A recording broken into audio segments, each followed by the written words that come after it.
Truth, and I am Pastor Forbes from Abiding Word Ministries. Tonight we would start a discussion which would go on for a couple of weeks, aimed at bringing out the best in us, especially as far as lies within what we know concerning ourselves. There is an English phrase, or a phrase in the English language, when people say you are firing on all cylinders. Sometimes they say you are firing on all 4 cylinders. Sometimes they say you are firing on all 6 cylinders. The understanding there is that you are giving your best. You are at your peak, your optimum. You are performing fantastically, and everything seems to be cooperating to just let the best of you come out at a particular season in your life, or for the rest of your life. Or if you were involved in a game, or you were speaking somewhere, but you were doing something, but you were so good that they say, wow, you were firing on all cylinders. It means like the car was running at optimum speed. That, I'm sure, would be the desire of every person. That is certainly my desire. I would like to know that I am firing on all 6 cylinders, 12 cylinders, that I am at my best, at my peak, at the top of my game in what I am doing. That goes to suggest that I must know who I am. I must know a lot about myself, my skills, my abilities, know the terrain to which I am called to function, and how to master, conquer, or dominate that terrain and be my optimum in that terrain. So I will be looking at this subject, and the import, as I said, would be how we can bring out the best in us.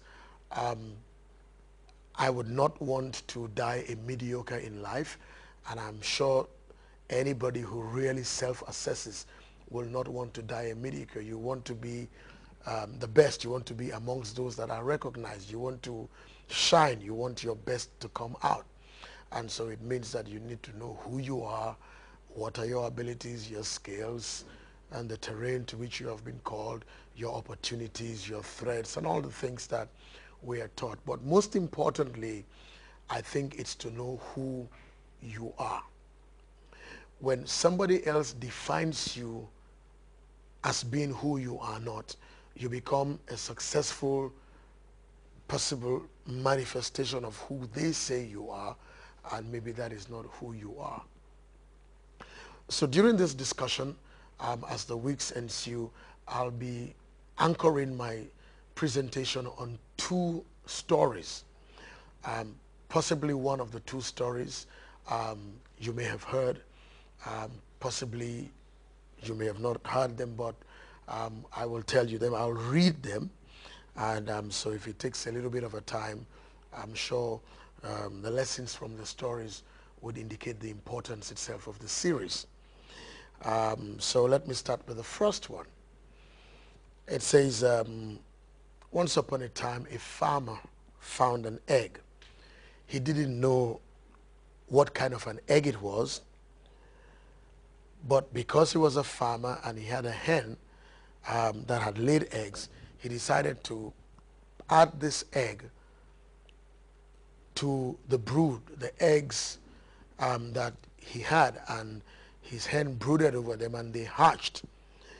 This egg hatched into an eaglet, a baby eagle, and of course the rest of the eggs hatched into chicks. When the egg hatched and the eaglet appeared with the brood of the chicks, it spent all its life doing what the chickens in the farmhouse were doing, because it simply thought it was a farmhouse chicken. Being with the brood of chickens, it had naturally become one of them. It scratched the earth for worms and for insects. It ran for chicken feed offered by the farmer. It clucked and it cackled just like a chicken. It thrashed its wings and flew only a few feet in the air like any chicken. It just did what chickens did. The story goes to say that as time passed, the eaglet, and I love this bit because it says, quite unaccountably and illogically, Two words that will be important if you're going to be your best. Quite illogically and unaccountably, he couldn't understand, he couldn't empirically arrange it, he couldn't tell what it was. It's that thing that we call the knowing that you have, and it goes deeper than your intuition. It's something that you just know. And in my course of work, I firmly believe that it's the voice of God in your heart, in your inner being. So quite unaccountably and illogically, this eaglet began to experience a longing to fly. So it would say to its mother hen, "When shall I learn to fly?" The poor mother hen was quite aware of the fact that she could not fly. In fact, she hadn't the slightest notion or idea of what other birds did to train their young ones to fly. Even though nothing needed to be taught, all that they needed to do was to push the eaglet out of the nest, and it would begin to manifest its true self. So the mother hen, being embarrassed to confess her inadequacy, that she herself couldn't fly, nor did she understand how to teach the eaglet to fly, would say to the eaglet, "Not yet, my child, not yet. I will teach you when you are ready." So the eaglet believed the mother hen, because after all, she was correct about so many other things in life. Why would she be wrong in this? Why would he doubt her? Months passed. The young eagle began to suspect that its mother did not know how to fly. But the young eagle could not figure out how to break free and fly on its own.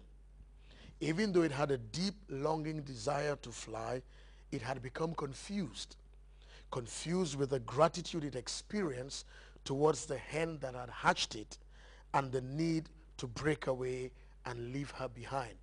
That's the confusion when you get to that deciding point of following your heart and your life's dreams and staying in the comfort zone of gratitude, even though that comfort zone would never bring the best out of you. So years passed, and the eagle grew very old. One day the eagle saw a magnificent bird. The bird was gliding above him gracefully in the cloudless sky. It flew majestically with powerful wings, and the wind currents helped it, and they rarely beat its strong golden wings, the story goes. The old eagle looked up in amazement and in awe and said, "What is that?" The reply came from the mother hen. "That's the eagle, the king of the birds. The eagle belongs to the sky. We belong to the earth, for we are chickens." So the old eagle lived and died a chicken, for that's what he thought he was. And with him died his deep longing to fly and to be only what he really was, an eagle, but he died a chicken. The second story is similar, and I'll read it. Most people I know have heard the second story. The second story is similar. It says, once upon a time, there was a farmer who lived in a village, and also he was a herder of sheep. One day he took his sheep out to pasture, and while they were grazing, he suddenly heard a strange noise from a patch of grass, which noise first sounded like a kitten. Led by his curiosity, the old shepherd went to see what was the source of this insistent sound, and to his surprise, he found a lone shivering lion cub, obviously separated from his family. So the first thought of the farmer was that danger had come to him. What would happen if he stayed too close to this cub and his parents returned? So the old man quickly left the area and watched from a distance to see if the mother lion or the pack of lions would return.